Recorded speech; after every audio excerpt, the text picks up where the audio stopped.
Alors, on se retrouve aujourd'hui pour une nouvelle clé génétique, une clé que je connais bien, qui est la clé 35, qui est la clé de la semaine.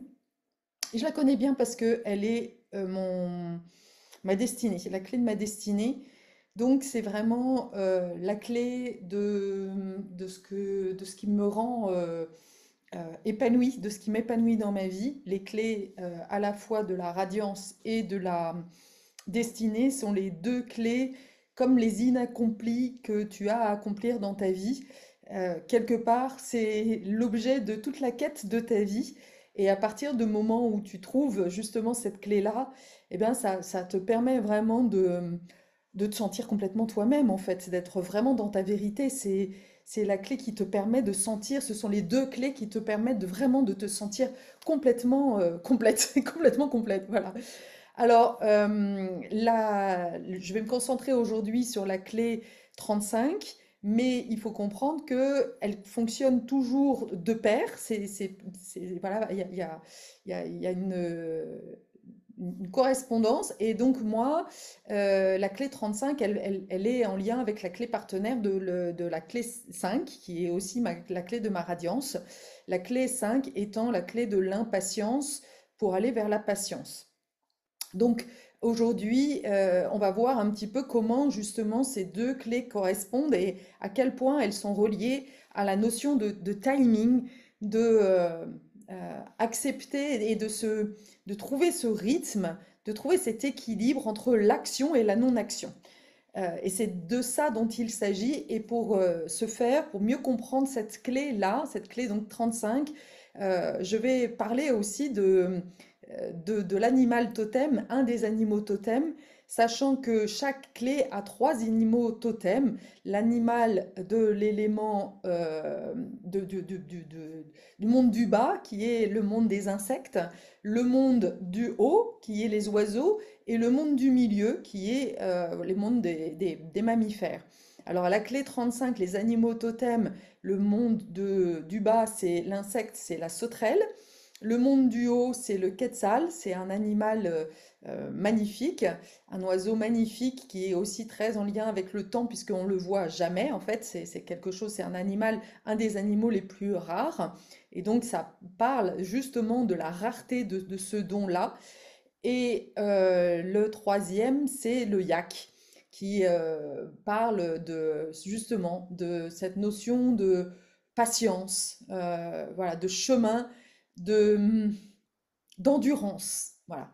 Je peux témoigner que, comme étant porteuse de cette clé-là, combien il m'a fallu apprendre cette notion d'endurance, que ce n'est pas un chemin tout fait et que ça demande voilà, beaucoup de persévérance et de suivre justement ce chemin du rythme intérieur parce qu'on peut vite se retrouver face à une perte de sens, un espèce de désespoir de jamais y arriver. Et à la fois, voilà, il va falloir apprendre à trouver les ressources à l'intérieur de soi. Donc ça, c'est le yak. Maintenant, la sauterelle, elle me semble aussi intéressante et j'ai envie de m'appuyer sur l'animal de la sauterelle parce que en plus, elle est venue elle est venue à moi pas plus tard que il y a quelques jours dans ma maison. Et donc là, j'ai plein de frissons, tu vois, déjà rien qu'à en parler parce que ça montre, elle est venue me montrer que voilà, ça y est, je suis à l'aube d'un nouveau saut dans ma vie, un changement. Et, euh, et donc, elle m'invite à vraiment faire ce saut dans le vide. Parce que la sauterelle, comme on la voit, et en plus c'est marrant, je suis en train de faire plein de liens. Il y a 15 jours, je suis allée danser dans la nature et je m'amusais comme une petite sauterelle, d'ailleurs. Parce que j'avais deux sauterelles qui étaient là devant moi. Et voilà, je me retrouvais à sauter comme une enfant, à faire des bonds. Et c'est vraiment ce dont parle la clé 35. Elle nous parle parce que c'est la clé du codon du miracle. Et en effet, quand tu choisis le bon timing, que tu respectes en fait le timing divin qui t'est proposé, eh bien, et que tu t'élances à ce moment-là, eh bien, c'est le moment où justement tout s'aligne et que il y a vraiment la possibilité de faire des miracles. Ce chemin-là, je l'ai vécu en 2002. Et je crois que c'est pas un hasard que j'étais enceinte. Enfin, je revenais en fait de mon congé maternité. J'avais eu ma deuxième fille, enfin mon deuxième enfant à ce moment-là. Et je suis retournée dans mon entreprise et j'ai senti que bah, c'était plus du tout comme avant. L'entreprise avait beaucoup changé. Et puis, bah, il se trouvait qu'en plus, un de mes anciens clients se retrouvait au-dessus de moi, alors que pour moi, ce poste-là était vraiment pour moi. Et j'ai senti que tout d'un coup, je me retrouvais comme enfermée dans un espèce de placard, là où en fait, en plus, il faut savoir que j'avais chez Bouygues Télécom contribué à un des plus gros projets stratégiques de l'entreprise. Et tout d'un coup, de retour dans l'entreprise, bah, j'étais de nouveau reléguée à rien du tout, quoi. On avait profité de moi et maintenant, voilà, on n'avait plus besoin de moi. Et enfin, c'était inconcevable pour moi. Je comprenais même pas en fait ça. Et à la fois, ben, c'est à ce moment-là que il s'est ouvert quelque chose en moi, une intuition que c'était le moment pour moi, pour nous, pour ma famille, de partir à l'étranger. C'était incroyable. Je sais même plus d'où ça venait, mais ça a été comme vraiment un chemin. Tout d'un coup, je voyais la suite du chemin de manière très claire. Et ce qui est assez incroyable avec cette clé-là, c'est quand tu n'as pas de doute, eh bien, il y a une énergie il n'y a pas de doute qui fait que, foum, tu traces en fait. Tu vois, une espèce de bulldozer et que rien ne s'arrête sur le chemin. Et pourtant, j'avais mon mari à l'époque qui était vraiment dans ses peurs, qui lui était convaincu qu'il devait rester en France pour continuer en fait sa carrière. Il aspirait à devenir directeur général en France. Et pourtant, voilà, j'avais une telle conviction à l'intérieur que il a entendu. Ça a été, voilà, et il n'avait pas d'autre choix. Il savait qu'il n'y avait pas d'autre choix que de suivre ça. Et ça a un côté, voilà, tu vois, très prophétique en fait dans cette énergie-là. Il a fait confiance et à ce moment-là, c'est moi qui a vraiment mené la danse. Et c'est certainement là où j'ai pu découvrir, voilà, mes premiers dons de coaching. C'est moi, voilà, c'est moi qui donnais la direction et ça a été super puissant et tout s'est vraiment complètement aligné. On a pu vendre notre appartement, il est parti, voilà, et quelques mois après, on se retrouvait en Grèce et vraiment, il y avait une telle écoute de moi, en fait, j'étais tellement à l'écoute de ce qui était juste et voilà, de ce qui sonnait juste à l'intérieur de moi, que j'ai su, en fait, à chaque fois répondre. J'étais très en lien avec mon sacral. Là, je ne le savais pas encore, mais c'est vraiment la connexion avec le sacral qui était très, très claire, en fait. Et je pense que c'est vraiment lié au fait que j'étais encore baignée avec les énergies maternelles qui se dégagent. On le sait aujourd'hui, c'est démontré que il y a comme une espèce de dilatation là des énergies, toutes les cellules là qui sont justement les cellules maternelles sont affûtées parce que bah oui c'est normal la mère est initiée et se transforme de manière très biologique pour être à l'écoute en fait de son enfant.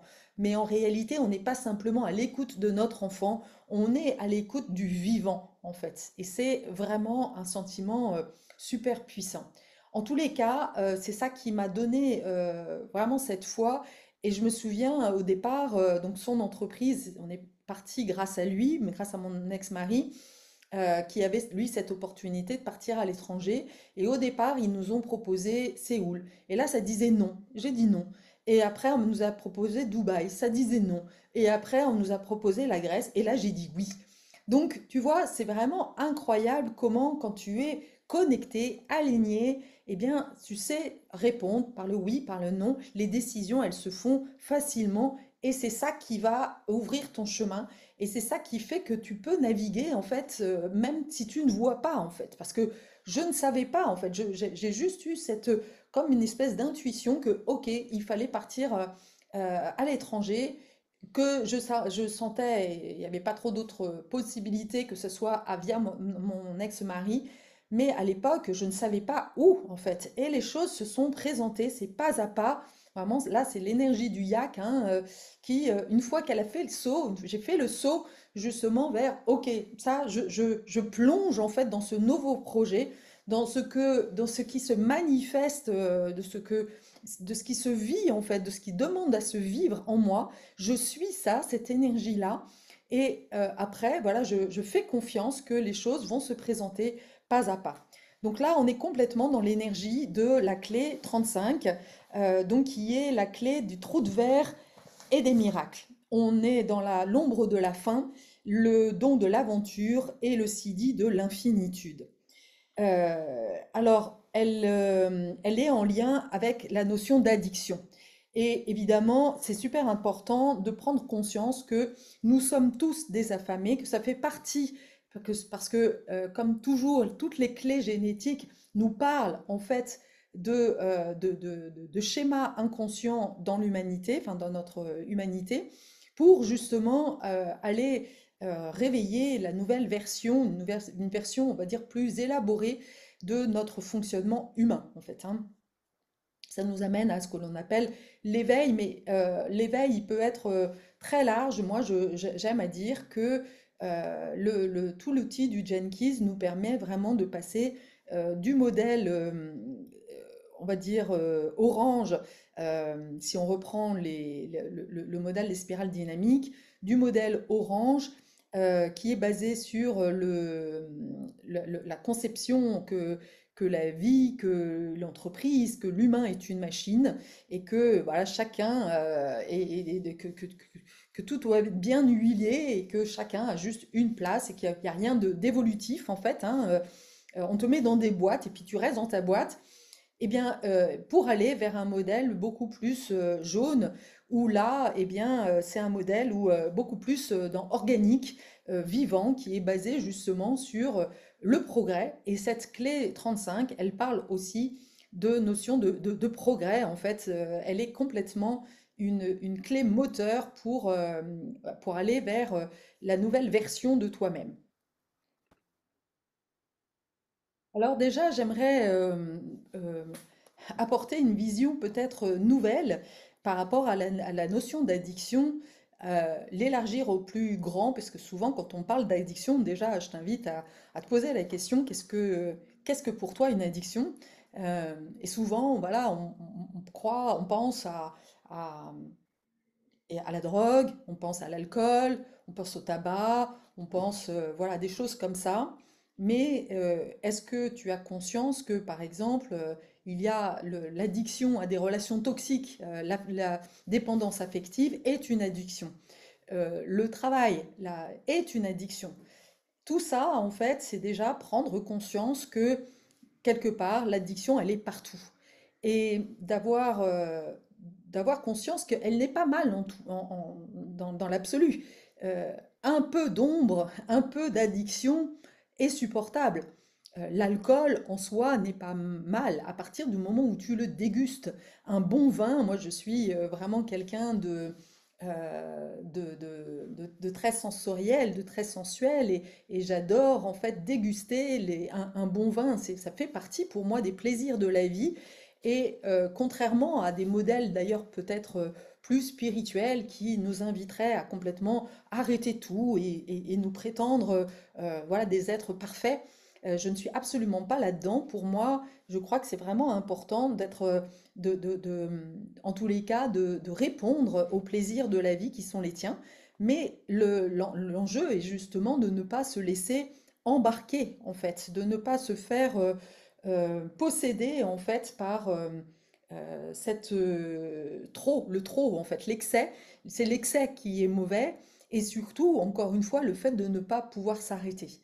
Donc, et d'ailleurs, c'est très intéressant parce que même dans une relation amoureuse, le fait de savoir si tu peux t'arrêter dans une relation amoureuse, si tu peux te priver en fait d'une relation amoureuse, permet de voir si tu es addict ou pas, si tu es dans la dépendance affective.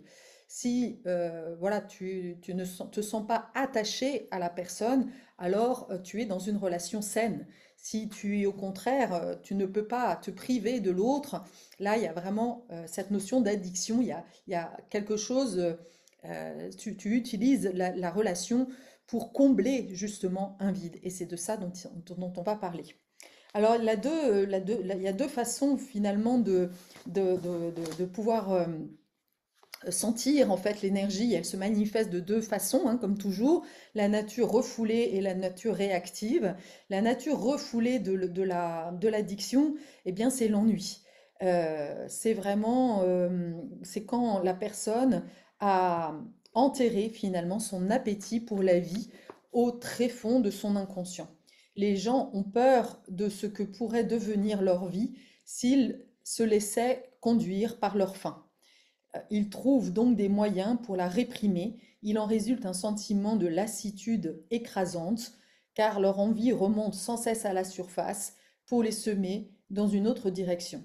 Alors là déjà, j'ai envie de témoigner par rapport à ce qui s'est passé pour moi, parce que ça me parle beaucoup en fait, cette notion de réprimer la vie, et à la fois j'ai même envie de rajouter que très souvent, eh bien, il y a une espèce, un jugement, justement, quand la vie s'exprime, parce que, bah, à force de réprimer la pulsion de vie, eh bien, elle va chercher à se manifester parfois, justement, de manière compulsive, et elle va t'amener, en fait, et c'est là souvent où on fait l'erreur, on fait ce jugement qu'elle nous emmène dans des espaces euh, que l'on juge, en fait, inadéquats. Par exemple, moi, j'ai beaucoup, à un moment donné, au moment justement de mon divorce, et c'est forcément là que ça se joue, puisque bah, tout d'un coup, je me retrouvais sans personne. Et là, j'ai vraiment vu, en fait, alors à l'époque, je n'étais pas consciente, je ne voyais pas justement cette part-là, et c'est bien ça le problème. Elle jouait, en fait, elle était en train de jouer, mais moi, je ne la voyais pas.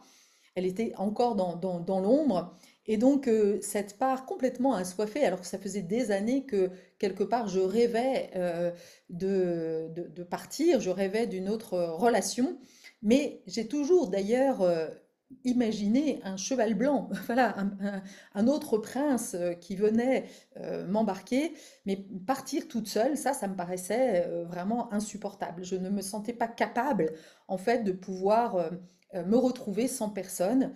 Et donc, c'est ça qui m'a empêché finalement d'écouter la vie en moi, en fait. Et au moment où justement je me suis retrouvée seule, eh bien, c'est là où j'ai commencé à écouter le vivant en moi, mais qui quelque part a essayé de rattraper le temps perdu, hein. Je me suis retrouvée comme une ado, parce que j'en parle souvent comme étant ma période post-ado, où voilà, je suis allée explorer les limites notamment au niveau de mes relations amoureuses, de mes relations sexuelles, et d'aller de manière complètement inconsciente, aller visiter en fait les tabous et les enfermements, les limitations qui étaient à l'intérieur de moi, quoi, dont j'étais prisonnière. Et à la fois, après coup, après les avoir visitées, eh bien, je me suis jugée. Je me suis sentie honteuse d'avoir fait ces expériences-là. Ça a fait vraiment partie de mes expériences très douloureuses. J'ai rencontré quelque temps après un homme qui a vraiment, m'a permis, en fait, qui m'a mis face à un fonctionnement justement de répétition, de compulsion, en fait, où je ne faisais que consommer, et en fait, je passais d'homme en homme sans jamais me faire une pause, en fait. Et donc, du coup, j'avais un espèce de tableau de chasse assez impressionnant. Et il m'a, au lieu de juste, voilà, de constater ça, eh bien, j'ai senti que lui, pour lui, c'était vraiment, il me renvoyait un côté très dégradant. Et à la fois, bah, son regard était mon regard intérieur, hein, mon auto-jugement. Bah voilà, c'est l'archétype de la pute, hein, on va être très clair là-dessus. Et à la fois, bah oui, c'est une énergie qui cherchait à se manifester. Et à plusieurs fois, je la voyais et ça m'a obligée de faire tout un chemin, justement, après coup, de réconciliation. Et là, on arrive déjà eh bien, à la clé, au secret pour pouvoir se libérer en fait de l'addiction qui est l'auto-indulgence. L'auto-indulgence, l'autocompathie, c'est vraiment ok, de ne plus juger en fait ce vers quoi la vie t'emmène. Et ça a été vraiment un long, long chemin pour moi et à la fois tellement nourrissant.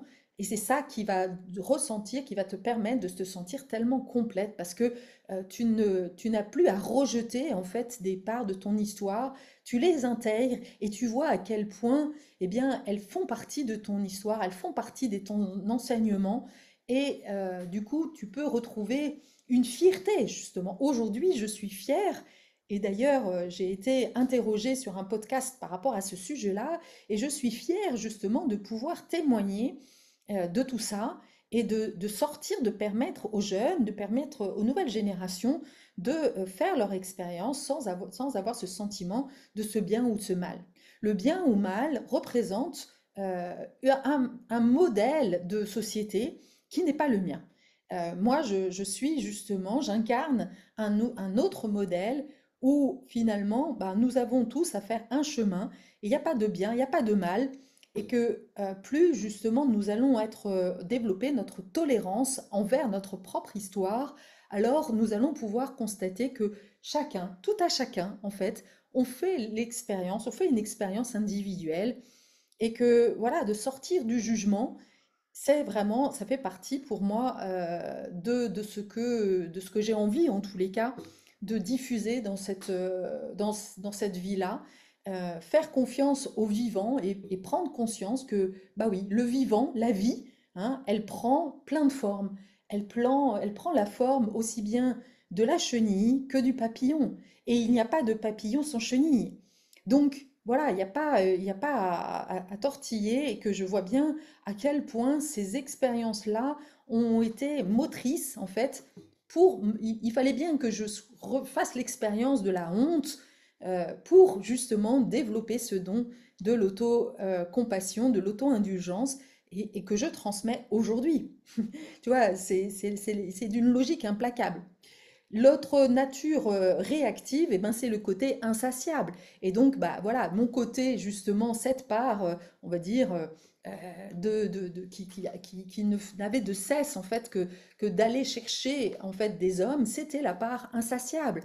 Donc, justement, me mettant en connexion avec cette part de l'ombre, que j'ai pu, justement, entrer, découvrir et faire le chemin d'aller chercher la lumière derrière ça.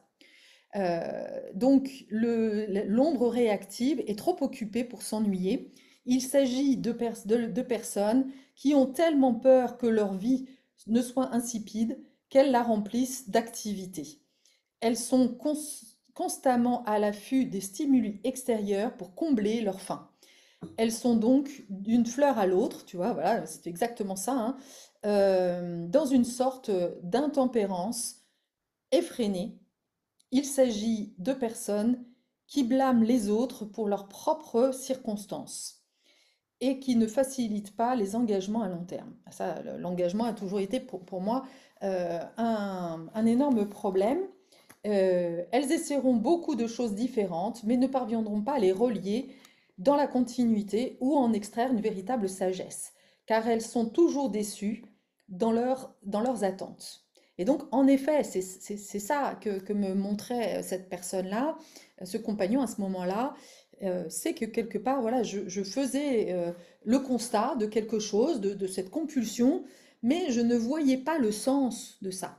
Or, grâce justement à tout le chemin que j'ai pu faire, une fois que je suis rentrée dans ce chemin intérieur de guérison intérieure, j'ai pu justement commencer, les liens ont commencé à se faire.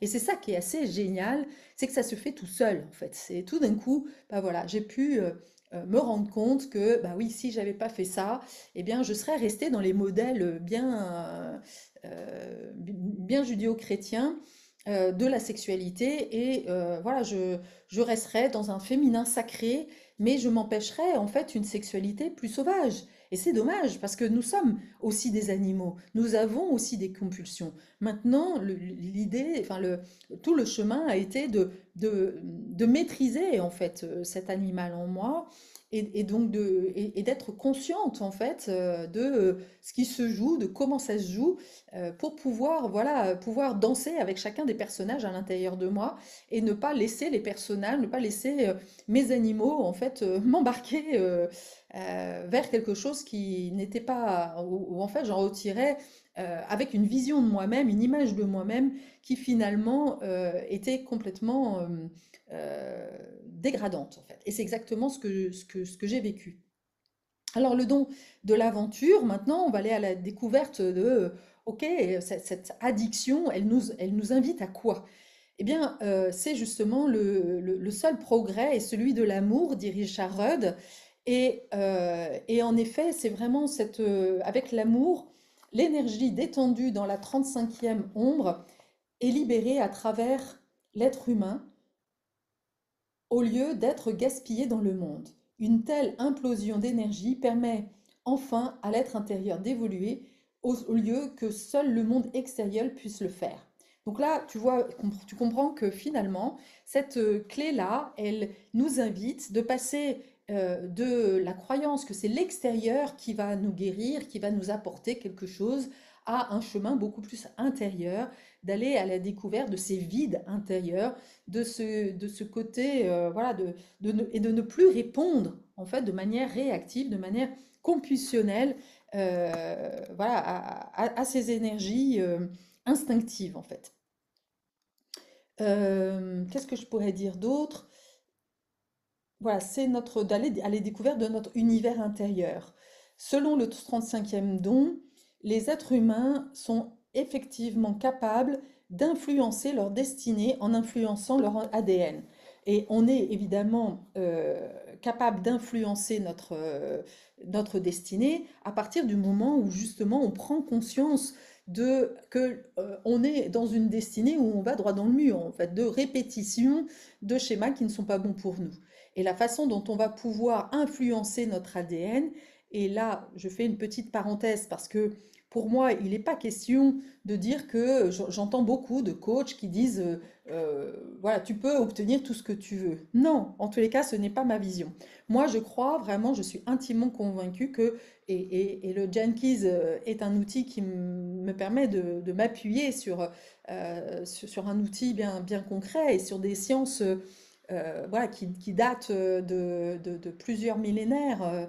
Le hiking est une sagesse, en fait, c'est même pas une science, c'est une sagesse ancestrale. Et si ça n'était pas reconnu, eh bien, ça ne perdurerait pas. L'astrologie, c'est pareil, ça dépend comment on l'utilise, mais et la Kabbale sont vraiment des enseignements, des sagesses ancestrales, et je m'appuie justement sur cette sagesse-là pour justifier et renforcer le fait que oui, nous avons tous quelque chose, un vivant unique, une vérité unique à manifester dans cette vie, et que c'est grâce justement à à l'inconfort et à un moment donné où tu revis l'ombre en fait hein, de ce que tu dois manifester et à force de te planter, à force de tomber, au bout d'un moment, eh bien, tu vas commencer à te rendre compte que euh, non, il y a autre chose et à chercher une alternative. Tu te rends bien compte que tu es enfermé dans quelque chose. Parfois, tu ne vois pas, tu es comme dans un labyrinthe, tu as te cogné contre les murs et tu ne vois pas l'issue.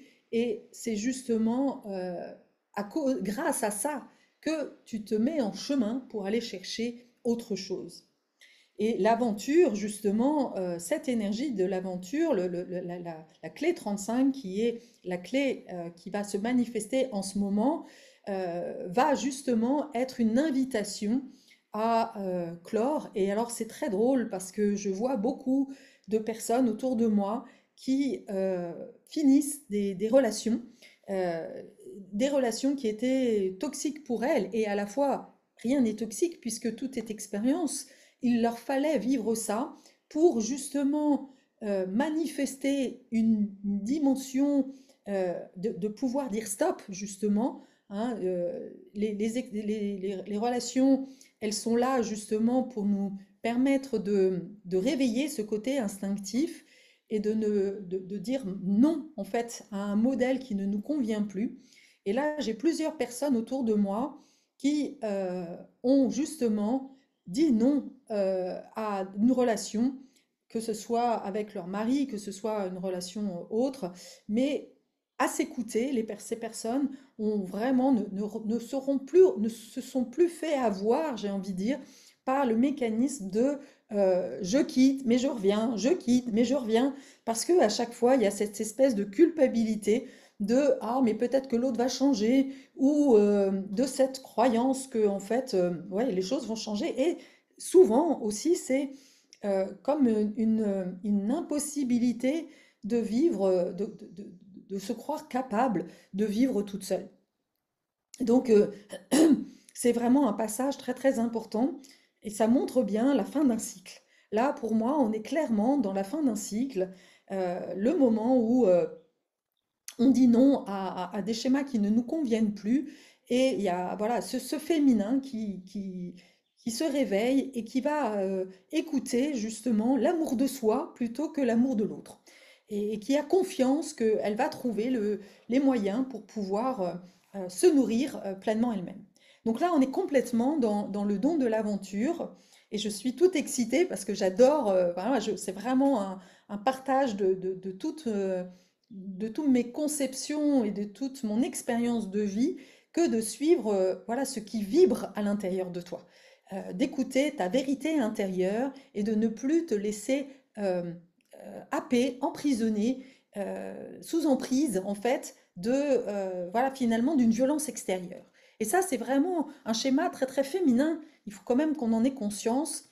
Euh, Depuis des générations et des générations, les femmes ont été mises sous emprise de manière à travers en fait une espèce de violence ordinaire et la femme, complètement figée dans ce fonctionnement-là, et ça part évidemment du traumatisme d'enfance, se retrouve à faire plaisir à l'autre. Et se faire plaisir à l'autre, il est vraiment une réponse automatique de ah bah oui, ça fait mal, ça va faire du mal à l'autre, je vais blesser l'autre, donc du coup, finalement, je vais revenir parce que ça ne m'est pas supportable en fait de faire plaisir à l'autre. Ça m'est pas supportable finalement de faire subir ce que moi j'ai subi enfant et que bah voilà, je ne veux pas le faire subir. Sauf que en faisant ça, en ne voulant pas en faire de mal, c'est à toi c'est toi que tu rognes, que tu continues en fait à te rogner, à ne pas écouter tes besoins et finalement tu reproduis de manière complètement inconsciente le schéma du passé. Donc là, il y a un moment donné, et cette semaine est une année charnière, oui, une année, un moment charnière pour justement dire stop à des schémas toxiques qui ne te conviennent plus. Et de commencer justement le voyage de l'amour, de l'amour de toi, et de suivre en effet ce qui vibre à l'intérieur de toi. Il s'agit de la grande aventure, de la co-création alchimique dans votre propre corps à laquelle vous convie l'éveil du 35e don. Tu vois, c'est magnifique en fait. Il y a vraiment quelque chose de ok, de s'ouvrir à un nouveau possible en fait, sans savoir exactement ce que c'est. Mais et c'est là où en fait, on va se rendre compte que c'est dans l'inconnu que l'on développe tous nos dons. Moi, j'ai passé 14 ans dans une relation qui ne me convenait pas, et puis après, ça s'est répété. Dans le travail, c'est pareil, parce que je ne pensais pas, en fait, je ne savais pas que j'avais ces dons, en fait, à l'intérieur de moi. Sauf que tant que je ne sautais pas comme la sauterelle hein, qui saute, et quand elle saute, bah oui, il y a tout un moment où elle est dans le vide et elle ne sait pas très bien encore où elle va atterrir. Et ça, waouh, pour l'humain, c'est incroyable, c'est pas du tout confortable parce qu'on a l'impression que waouh, là, on va mourir en fait.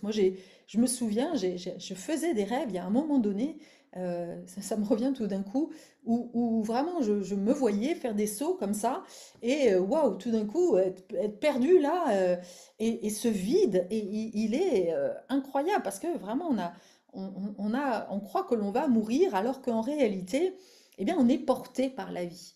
Il y a quelque chose de plus grand et c'est faire l'expérience de ça qui nous permet de transcender nos peurs. C'est bien la peur de l'inconnu, en fait, qui se manifeste là-dedans et qui est d'ailleurs la médecine de la sauterelle.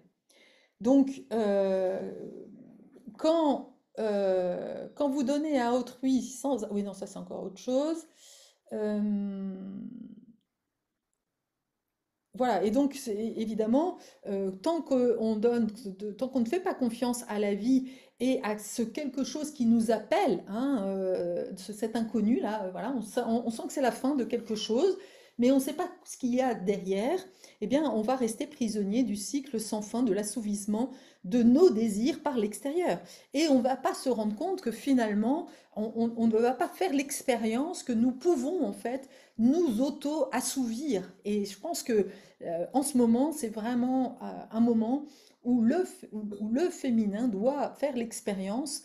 Et quand je dis féminin, encore une fois, ce n'est pas homme ou femme, hein, c'est des personnes qui sont dans leur féminin, doivent faire l'expérience de cette autonomie relationnelle et professionnelle, indépendance, interreliance, pour justement trouver sa propre voie et sa propre expression. Voilà, c'est vraiment l'expression, sa propre expression de ce qu'elle est venue incarner sur cette terre, sa vérité.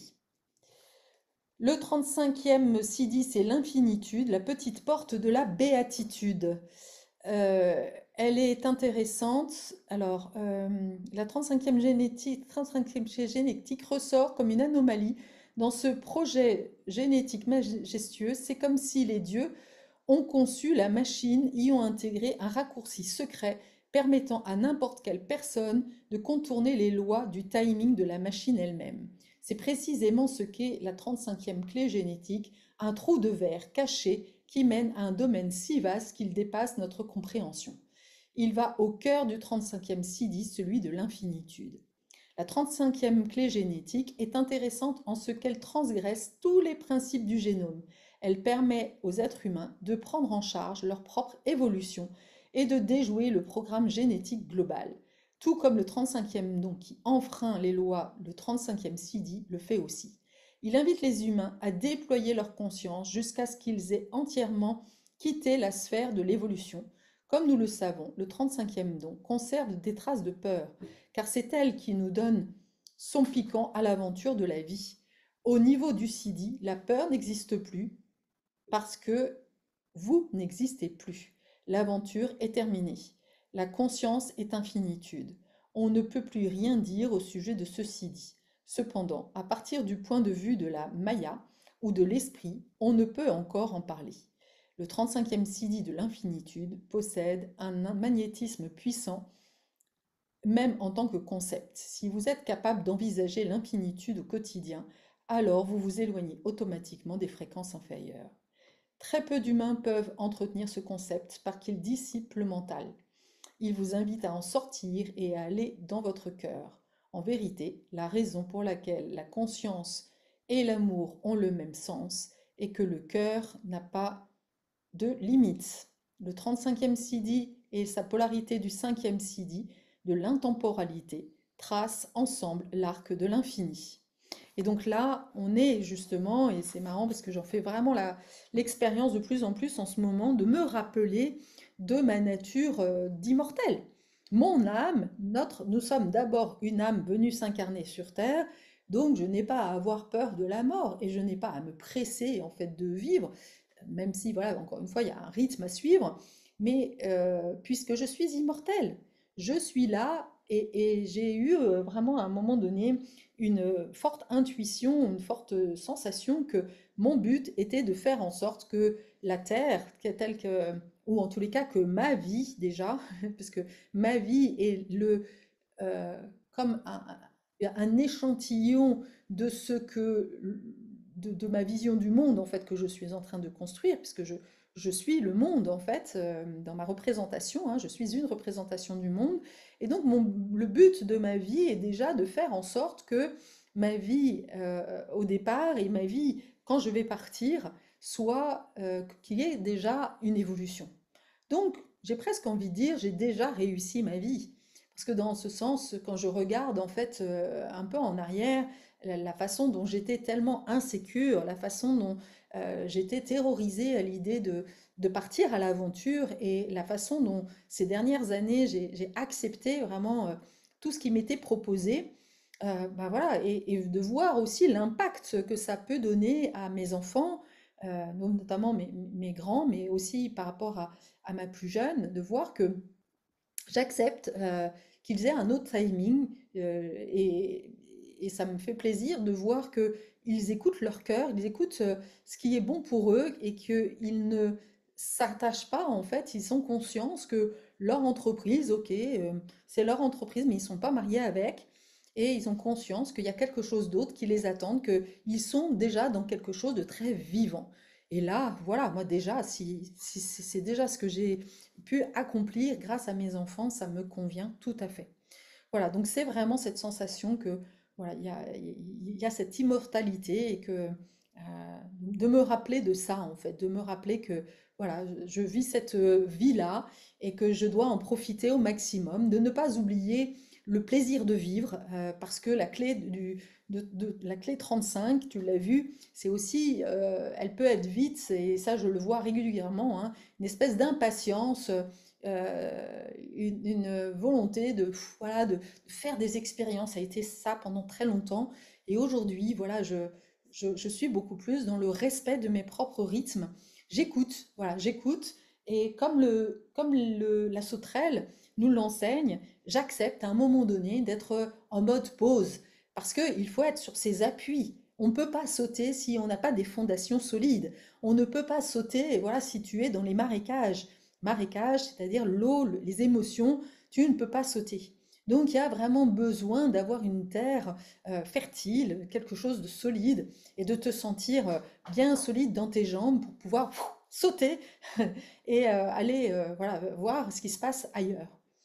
En tous les cas, si ça t'appelle, si cette notion d'addiction, de sentiment d'être enfermé dans des schémas de répétition te parle, correspond à ce que tu vis et que tu ne vois pas en fait d'issue, alors je t'invite à me contacter. Tu as le détail et le formulaire pour rentrer en contact avec moi. Ça ne t'engage à rien. Je t'assure que je ne suis pas comme ces coachs qui vont t'accrocher et jamais te lâcher. C'est pas du tout ma façon de voir les choses.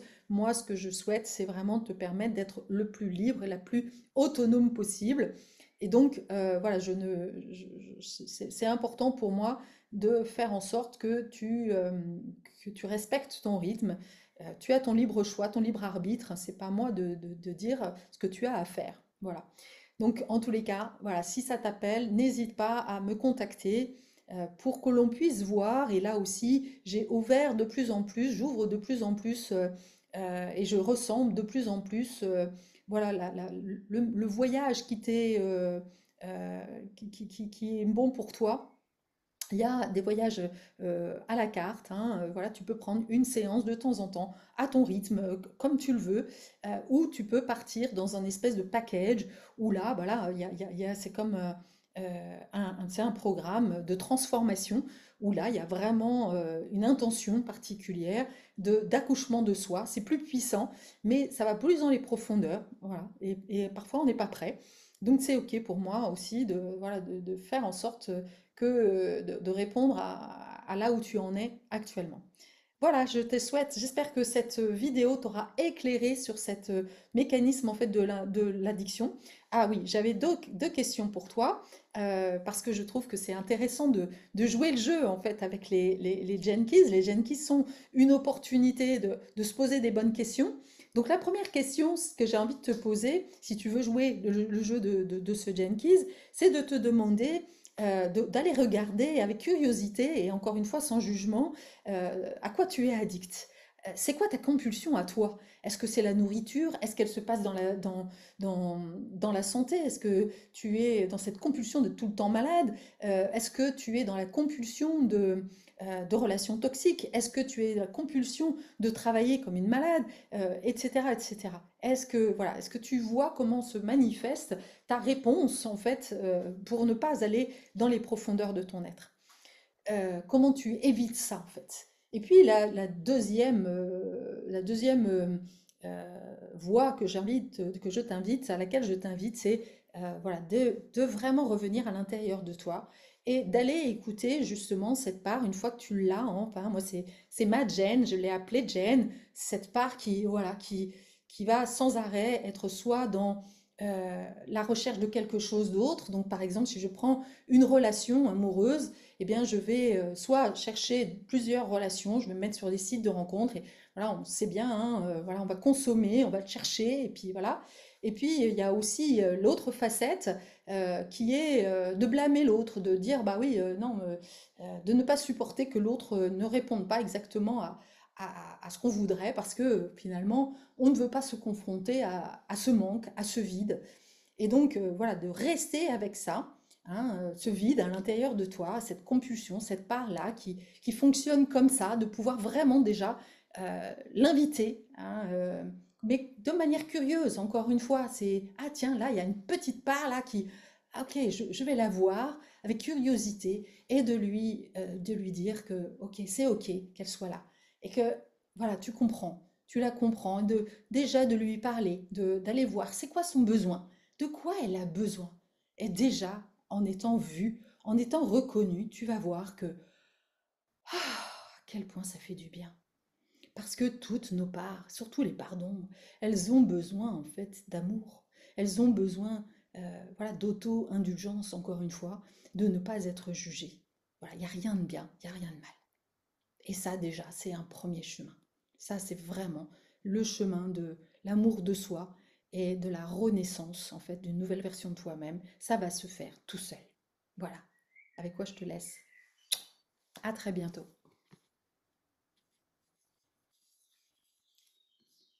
J'arrive pas à trouver le bouton fin. Ciao, ciao.